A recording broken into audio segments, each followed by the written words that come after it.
RMJ Movie Reviews back again with another happy Halloween horror movie review. This time of my least favorite of the Carpenter films, The Fog, starring Adrienne Barbeau, Hal Holbrook, Jamie Lee Curtis, Tom Atkins, Charles Cypher, Janet Leigh, Nancy Loomis. Did I get everybody, guys? I think I did. Well, this is of course, from the guys who knock it out the park, Scream Factory, Shout Factory, Scream Factory. I think they're one and the same. I could be wrong, but either way, they've been getting retro buffs like me who grew up on this stuff, and of course, they had the new artwork, but I had to reverse it and put this cover that I used to see on the video at the video store back in the day. The Fog. Of the classic Carpenter films, namely everything from the late 70s all the way up to basically his last film,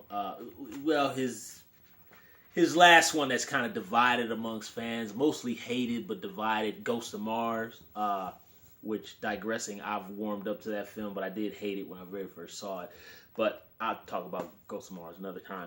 Either way, back in the day, most of Carpenter's movies I had seen on regular TV because since I was born in 1981, most of that stuff like Halloween 1 and Escape way before LA came out, and this one like The Fog and The Thing, they used to show these movies on regular TV. And I used to see The Fog, if I recall, it used to come on Channel 5, WEWS, and it used to air on TBS back in the day. And I remember I used to see it on those networks a lot when I was a kid. I had never seen the film all the way through, but again, like that original cover art with Jamie Lee Curtis, I used to see it at the video store all the time when I was a kid. I had never actually sat and watched it from beginning to end, probably until maybe like sometime when I was in college, maybe like 2000, I think like 5 or 6. That was the first time I had actually just watched it all the way through because it just never interested me. And then when I actually saw it all the way through, it didn't warm me up to it anymore. The reason I actually purchased this was because, Walmart is selling all these retro horror movies or whatever for October. And it was a good price. I mean, the one that I found was, I think it was $5. It was $5.99, so it was $6. And I was like, what the heck, why not? It's Carpenter. Plus the fact it's got a commentary with him and Deborah Hill. And I always love Carpenter's commentaries. They're great for all his movies. So either way, this is like the first time in many years that I've sat and watched it from beginning to end all the way through. And I will say, this is still my least favorite of the classic Carpenter films, but I accept it for what it is. It's John Carpenter and Deborah Hill set out to do one thing, which was make a classic ghost story. Meaning in the sense of, just like the mystery that's shrouded and ghosts that come back for revenge and haunt areas and stuff. It's more of it's a subtle ghost story movie. It's not a Paranormal Activity or Poltergeist. Those are very kind of like in your face. The ghosts are really just like going after people and doing crazy stuff. This is kind of more like, a lot like Halloween, what's lurking in the shadows and the creepiness and the atmosphere and all of that. And I think it accomplishes that. Because this movie came out, I believe, in 1980, there is a certain level of cheesiness to it. But I think that cheesiness was intentional, seeing the fact that Carpenter and Deborah Hill, they talk about a lot of them, they're kids of the 60s, so kids of the 50s and the 60s. So they grew up on a lot of those type of films. So you can see it's very evident here in this movie. And again, Carpenter just knows how to work those. He just knows how to tell a story visually. That's why his characters in all his movies, they're pretty simple. Digressing, They Live, Nada. James Woods and Vampires. These are just Snake Plissken. These are just people who are just, they're men, women, whatever, on a mission. They do their job, period. And Adrienne Barbeau, she's a radio host.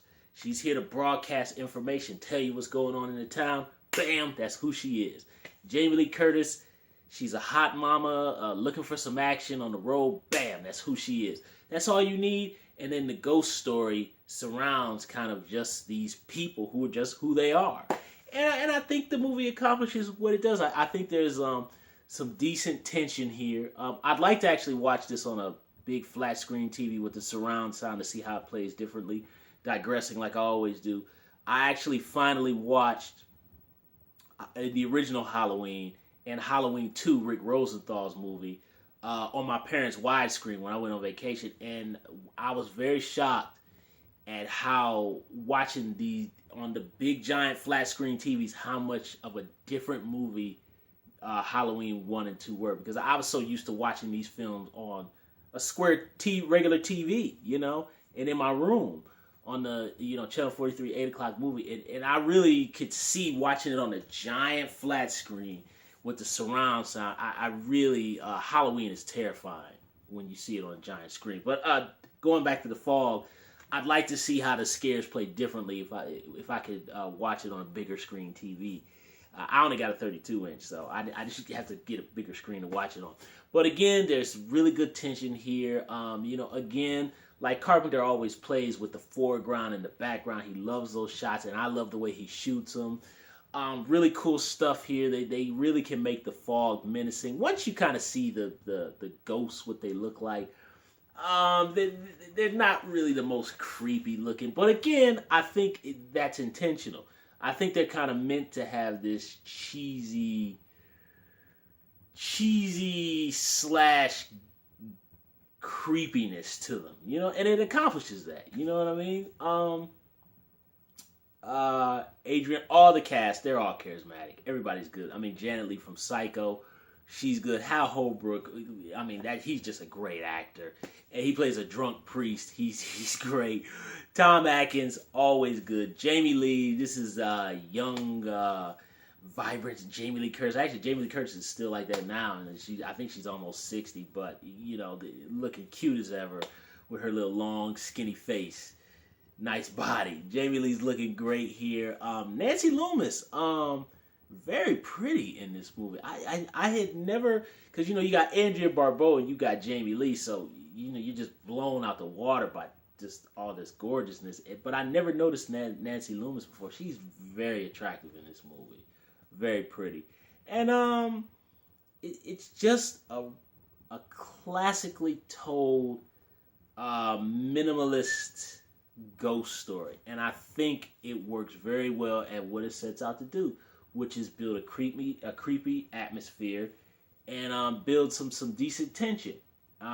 Throw in a couple of classic jump scares. I think the jump scares that stick out in my mind right offhand is Hal Holbrook in the church coming out behind Janet Leigh. That's a very Halloween-esque, like just out of the shadows. I really like that scare.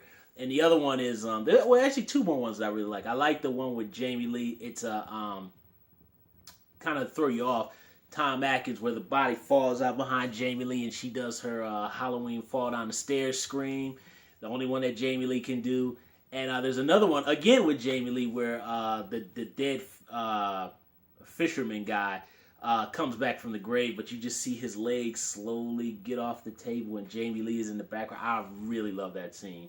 And I think, goodness, I forget my man's name from the original Assault on Darwin. I'm sorry, God, but you know who I'm talking about. He was the crook in the original Assault on Precinct 13. He shows up as like a coroner, I think, here, or a doctor. I think he's a coroner, but he's really good in his brief scene too. It's just a really good, simple ghost story. Again, my least favorite of the classic Carpenter films, but I've warmed up to the film, and apparently there was a couple of reshoots done to beef up the movie a little bit. I could definitely see that here. It kind of feels like there's some stuff. It kind of feels like the scares are kind of halfway there, but they don't completely deliver all the way. But again, if you just want something simple, it delivers on that basic minimalist level. Again, my least favorite, but I think it's okay now. So that's my review of John Carpenter's The Fog. Thumbs up the video, subscribe to the channel, share the video. Don't forget to hit the little bell to be notified when I make new videos. And leave comments down below about John Carpenter's The Fog, 1980, and not the, I think, 2006 remake with Smallville Superman guy. RMJ Movie Reviews. I'll see you soon.